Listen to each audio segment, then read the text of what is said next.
39 passing attempts a game, second highest in the league behind Dak. Last week he threw the ball 52 times, while the Bears only ran 28 times. Here's Caleb on his usage rate. I got to throw the ball 50 times. I got to throw the ball 50 times. But if we're in a flow and we're running the ball, we're getting 4 yards a pop on the play and things like that. You know, let's keep handing the ball off to our running backs and let them be special. So like I said, you know, like I said on Sunday after the game, whatever it takes to win the game. Okay. Are the Bears asking Caleb to do too much? Well, right now it's out of necessity. I mean, Bruce swore to me all last year DeAndre Swift was awesome, and I believed him. He looked good. And now, I mean, and if people have been watching, DeAndre Swift has run the ball 37 times this year. Anyone want to guess how many yards he has on 37 carries? But, yeah. The answer is 68. Wow. And one of those carries went for 20. So I just want to add real fast, and we're going to let the clip play, that Nick was so emphatic, was so confident that Saquon Barkley wasn't going to be an upgrade from Swift. Just wanted to point that out. The other 36 carries have gone for 48 yards. That's ridiculous. I mean, that can't be a DeAndre Swift problem. Right. Well, I agree. Right. I agree. It's an offensive line design problem or whatever, but I'm not allowed to bring up the offensive line because then I'm making excuses for Caleb. I'll make the excuse for DeAndre Swift instead. The offensive line's a problem. And the 31st in rushing, the 31st in yards per attempt. They have one rushing touchdown. So he's had no choice. Can I say one other thing about this quote? Caleb keeps saying all the right things. If we're like, hey, make the anti-Caleb Williams dossier, it's like, well, he texted the punter something that we didn't like. That was kind of a joke. And I didn't love his body language in a Hard Knocks meeting with Eberflus. And I thought the look on his face with CJ was questionable. But we have no, and I would say, Your Honor, I ask all that evidence to be dismissed. It's all nonsense. To be like, okay, there's no, whenever he's speaking, he says exactly what you would hope a mature franchise quarterback would say. That's right. And I think that's an example of it. But yes, of course they're asking him to do too much because once again, DeAndre Swift is averaging 1.8 yards per carry. DeAndre Swift is looking at Zeke and Rico Dowdle saying, man, they got some holes. Boy, I wish I was behind that line. Yeah. I mean, no. Yeah. I agree with Nick. I mean, it's of course you don't want him throwing 50 times. You don't want him throwing 37 times, which I think he did in game 2. But look, they're trying to win games. Yeah. They're not just it's not just developing Caleb. They're trying to win, and they're saying our best weapons are our receivers. And we got a talented quarterback, as young as he is.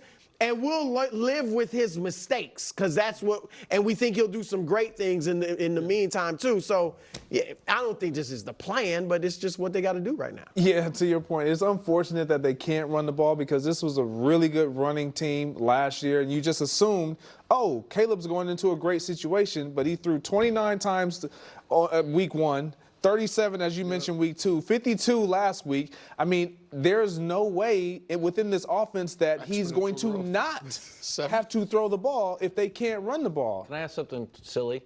I know it's like the idea is like maybe this is kind of hurting his development because.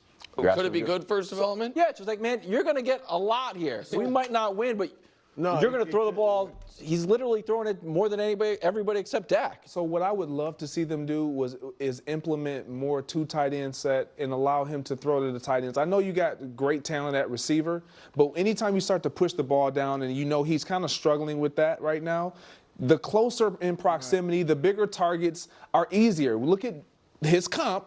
Jaden Daniels, like Zach Ertz and McLaurin, they have the same amount of catches, almost same amount of targets, like almost same amount of yards. It's because they understand, look, the best friend of a quarterback as far as throwing the ball when you first get into the National Football League, your biggest target, and that's typically your receiver. Cole Kmet, your tight end, Gerald Everett, Cole Kmet, they should implement them in their passing game a little bit more. No doubt. Great. Shane Wall. Yeah, and that's what I thought they were going to do before. I remember actually saying that, I remember making a video now that Greg is saying that for a wide receiver, or for a quarterback, their best friend in that regard can be like, you know, a nice big solid tight end. And we talked about Patrick Mahomes and Kelsey and Ertz for actually not only now Jaden, but for previous quarterbacks like Carson Wentz and whatnot. And it, you know, the tight end can be such a security blanket for any quarterback, no matter how, you know, no matter where you're at, whether you're a seasoned veteran or a rookie. And so, you know, the question is are the Bears asking Caleb to do too much? The answer is obviously yes. And, you know, I think it was Brew who said this. It was interesting because he's like, well, they're trying to win games, right? They're trying to win games. And Wild's like, well, is it a silver lining they're throwing? You know, I don't think it's a silver lining because it's like, oh, he's getting in reps and stuff like that because the way how the offense is constructed, it's almost like, this is what my dad always used to say. You know, there's a saying, practice makes perfect, right? And he would always say, like, that doesn't make any sense because if you practice the wrong thing, then you're just going to be great at doing the wrong thing. And so he would say, perfect practice makes perfect. And I think there's a lot of truth to that, quite frankly.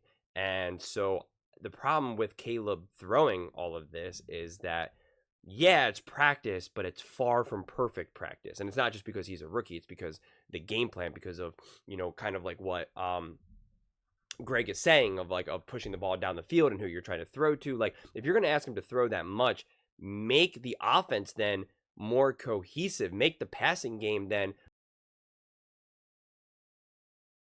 imagination. Have some ways to consistently set Caleb Williams up for very high percentage throws. Set Caleb up where if it's not him, if he's not going to succeed, if the play's not going to succeed, then it has to all come down to Caleb. Not because of the play design, not because of the players, you know, who are going to catch the ball, that it all comes down to Caleb. That's what they're doing for Jaden Daniels, right? That's what they're setting it up where it's kind of like, this play, if it's not going to work, it's just going to be because you threw the ball over someone's head. You threw it at their feet. We set it up for you. Here's the guy. Here's who we want you to throw to.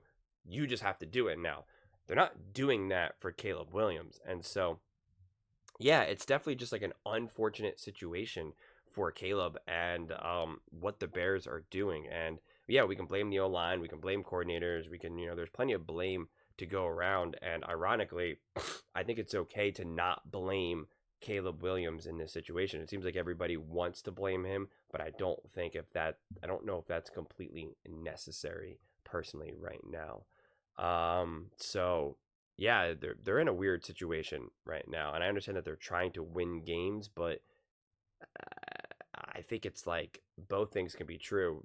You can try to develop your quarterback and win games. I think that's what the Commanders are doing, but they're trying to say the way how we win games is by supporting our quarterback. And if they just supported Caleb better, more efficiently, then I think that they would be in a position to win more games. So I'm curious to see how this continues to evolve, what Shane Waldron continues to do with Caleb, if he actually is going to make fundamental changes to this offense. But those are just my thoughts. I would absolutely love to hear yours. What do you guys all think about the Bears asking Caleb to do too much? Let me know in the comments below. I read every single comment, so whether you agree with me or disagree with me, either way, let's get in some discussions, let's get in some fights, but ultimately, let's just have some fun. And please do consider subscribing. We are building an amazing community here, and I'd absolutely love to see you part of it. I want to build something that we all genuinely feel connected to, something that we're really excited to be part of. I think we're on our way to doing it. And please don't forget to give this video a thumbs up, as it really does help with the visibility and the algorithm. Thank you so much, and see you next time.